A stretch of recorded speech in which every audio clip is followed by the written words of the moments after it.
Hello and welcome to another video from the only channel you need to not only survive the current apocalypse but actually enjoy it. And today we're going to be talking about some things to consider when you use a rocket stove.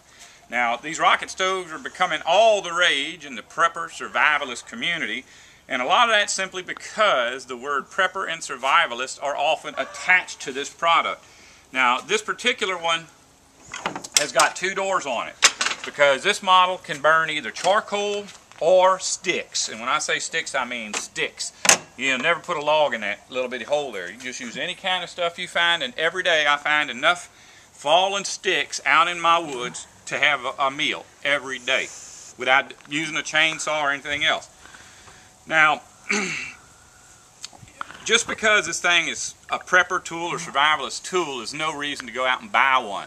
If you're going to buy one, you need to buy one for a better reason than that. And I'm going to show you what the reason is that these are so good. Fire, let's just do it as an example. If you've got a mass of logs that you're burning, it's right here, and it's making 100,000 calories of heat.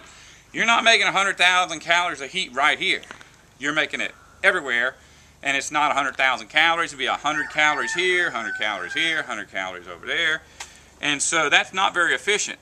This stove takes advantage of the laws of physics, which are that heat rises.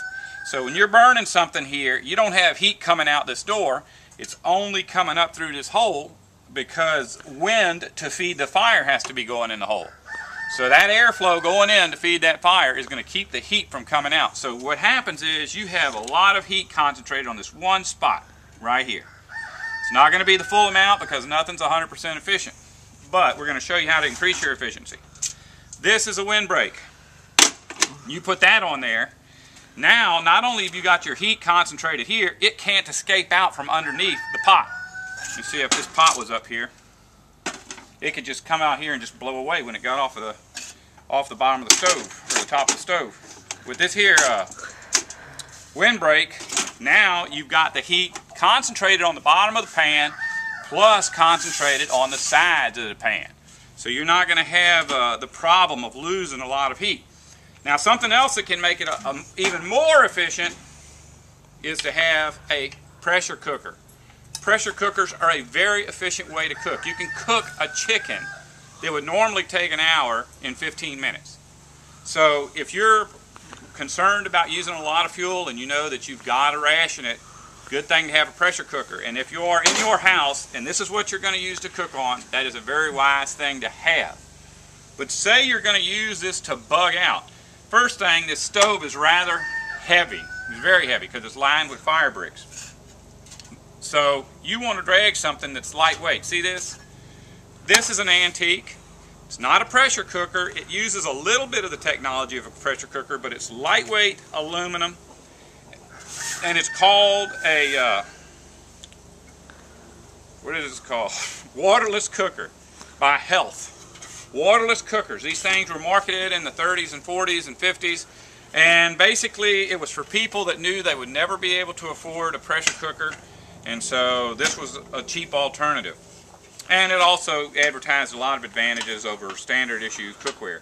Now, something that's cool about this, if you've ever had a mess kit, that's what the G.I. Joes used to carry off into World War II. It's like two pans that are stuck together, and you can carry some food in there, and you got a fork and a knife and a spoon in there.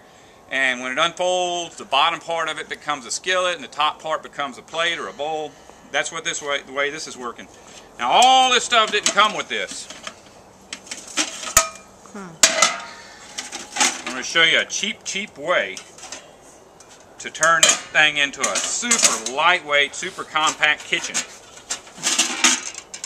Now this actually came with the cooker, and I have never figured out exactly what it does, but I think it's more or less like a trivet where you put the water down in the bottom and you put your food on top and you just steam it.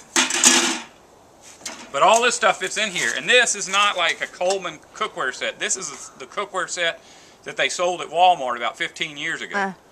So this is a camping cookware set from Walmart, and it's got a pot. It's got several pots and several lids and several coffee cups. As you can see, we've used it before.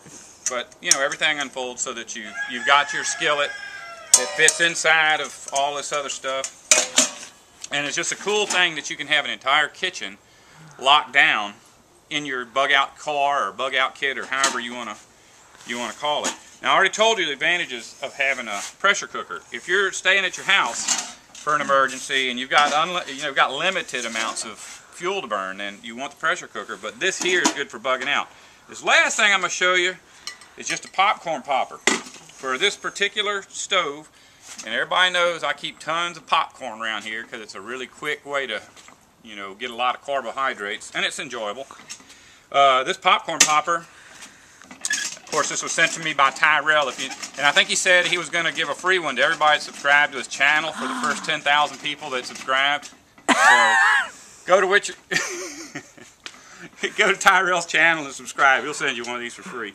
He's gonna get you.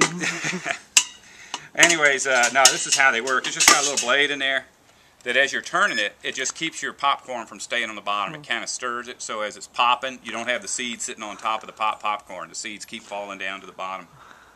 And it's a really cool thing to have. Anyway, this is just everything that I have for my what do you call this thing? Stove? Yeah.